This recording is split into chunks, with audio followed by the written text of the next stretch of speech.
Hello, good morning, my dear students. Today we are going to do the prominent characteristics of gases. Last class we had done up to liquids, so today I will be doing gases, the prominent characters. Now let us see what are the prominent characters of gases. First of all, we have this the force of attraction between particles of gas is almost negligible. Now, see, the force of attraction between the particles of gas is almost negligible.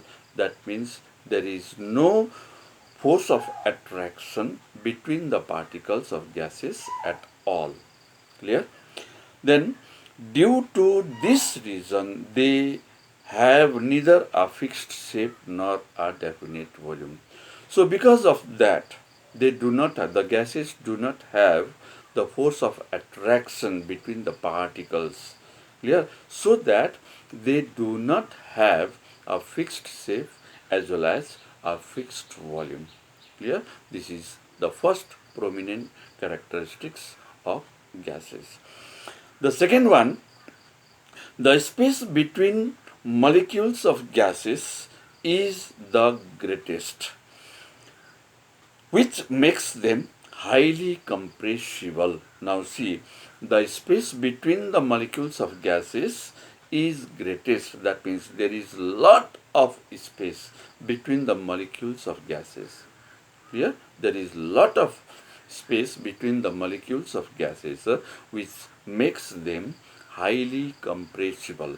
So this is another prominent characteristic of gases. Third one is the particles of gases have greatest kinetic energy, due to which they can flow easily and occupy the entire space. Now see, the particles of gases have greatest kinetic energy.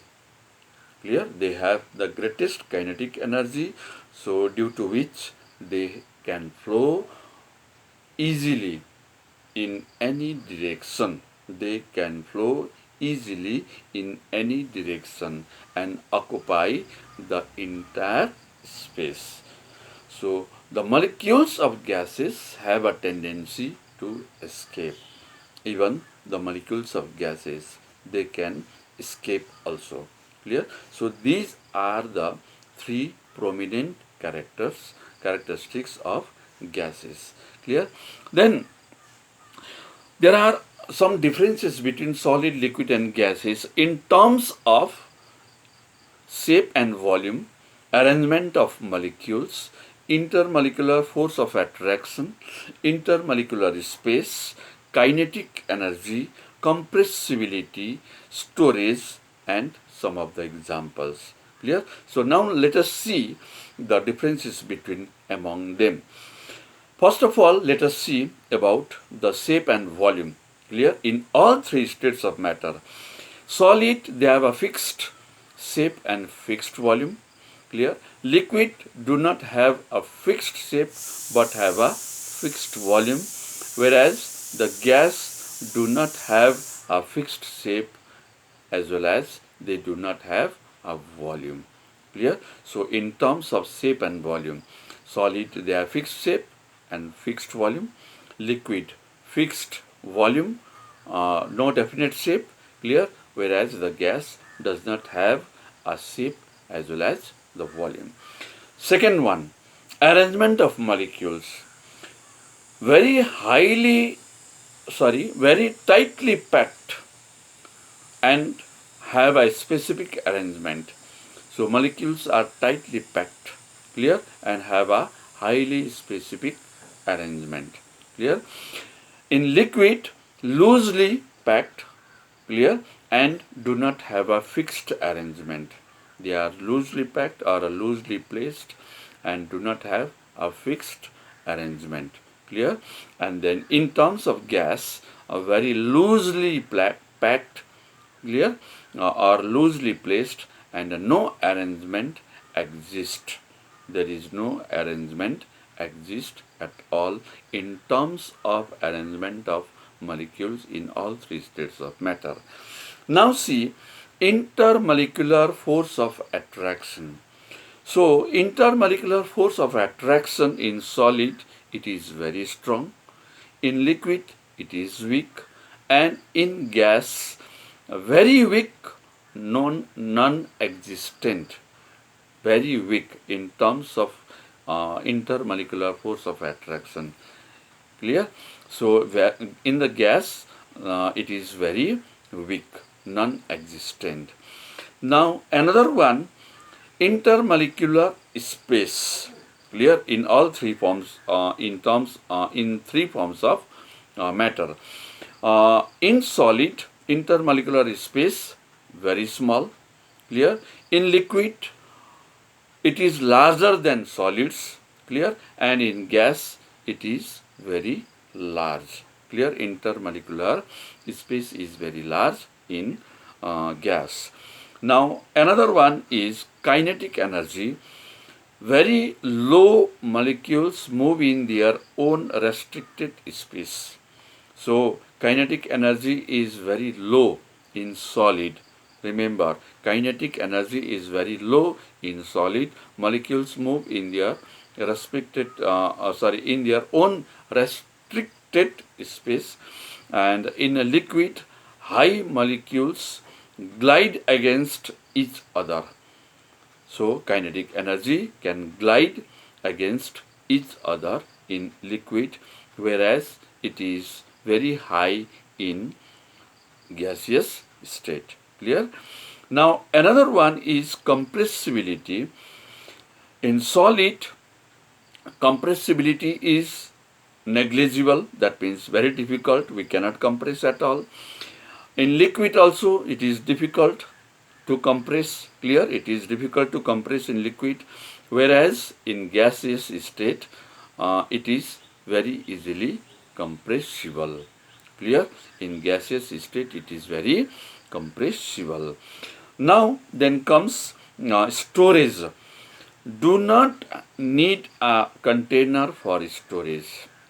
So do not need a container for storage in solid. In liquid, need a container for storage. Clear? And in gaseous state, need a closed container for storage. Clear? Need a closed container for storage. And the examples in all three states, in solids, sugar, wood, pen, table, ball, ice, rock, pebble, etc. They are the examples. Clear? And the liquid, water, milk, juice, tea, coffee, etc. Clear? They are the examples of liquid. And in gaseous state, air, oxygen, hydrogen, helium, water vapor, etc. So these are the examples in all three states of matter. So molecules in liquids and gases together known as fluids. Molecules in liquids and gases, both of them, they are known as what? Fluids. Move very fast. They can move very fast. The speed of these molecules increases as they move. So the speed of these molecules, clear, they can increase their movement. To understand this phenomenon better, let us focus on just one particle highlighted in red in the diagram. It is shown in the diagram. Just you can see the red molecules travels straight, however it hits a molecule that comes in its path. Now just see in the figure, the red molecule travels straight, clear, however it hits a molecule, clear, that comes in its path. So as a result, it bounces faster in another direction. That means when it hits, clear, when it has a movement, so that means it bounces in another direction. So it hits a second molecule and again bunches in another direction at an increased speed. So when it come to strike in another what you call it molecule, that means it again bunches in another direction. Clear? So that means the movement is very fast. Now imagine that all the molecules move in this random manner, bunching into each other and increasing their height constantly. Clear? Increasing their speed constantly. Increasing their speed constantly. So remember, they can move randomly. Clear?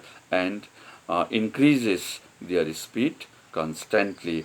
So this movement of molecules in gases or liquid, that is known as what? Brownian motion. Clear? So this motion of molecules in fluids was first discovered by Robert Brown when he was studying the movement of pollen grains in water. So he realized that the pollen grains move faster and change their direction as they hit by water molecules. So remember, he realized, that means Robert Brown realized that the pollen grains move faster and change their direction as they are hit by water molecules.